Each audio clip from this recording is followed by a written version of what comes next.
ముఖ్యంగా నేను చెప్తున్న విషయం ఏంటంటే, మనకు ఈ వృశ్చిక రాశి వారికి అర్ధాష్టమ శని కంప్లీట్ అయిపోయింది ఉగాదితోని. కర్కాటక రాశి వారికి అష్టమ శని కంప్లీట్ అయిపోయింది. మకర రాశి వారికి ఏళ్ళనాటి శని కంప్లీట్ అయిపోయింది. మరి కంప్లీట్ కాగానే మాకు కంప్లీట్ అయిపోయిందని మీరు ముందుకు వెళ్ళడం కరెక్ట్ కాదండి. ఎందుకంటే మనం శని కంప్లీట్ అయిపోయిందని మనం అనుకుంటున్నాం. ఆ శని అనుగ్రహం పొందాలని నేను అంటున్నాను.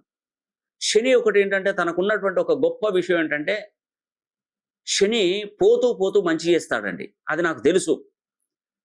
ఈ 3 రాశులకు శని పోతూ పోతూ అంటే శని కుంభరాశిలో నుండి మీనరాశిలోకి వెళ్ళే ముందు మీకు మంచి చేసే వెళ్తాడు.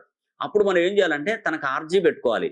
అయ్యా నీకు శని హోమం నాది అంటే నేను ఇప్పటి వరకు శని అనుభవించాను, మీ యొక్క అనుగ్రహాన్ని తీసుకున్నాను, నేనే తప్పు చేయలేదు, మంచి చేస్తాను, 10 మందికి ఉపయోగపడతాను అని శని అనుగ్రహం తీసుకోవాలి.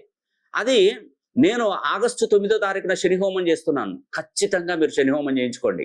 మీరు రానవసరం లేదు. మీరు ఎక్కడైనా ఉండండి, దేశ విదేశాలలో ఎక్కడైనా ఉన్నా పర్వాలేదు. నేను మీ పేరు మీద శని హోమం చేసి గోత్రనామాల మీద నేను భారతదేశంలో ఉన్న శని దేవాలయాలు చుట్టొచ్చి శని కంకణాలు తీసుకొచ్చి మీకు పంపిస్తాను. అది మీ చేతికి కట్టుకోండి. ఇక 30 సంవత్సరాల దానికి అసలు శని మీ వైపు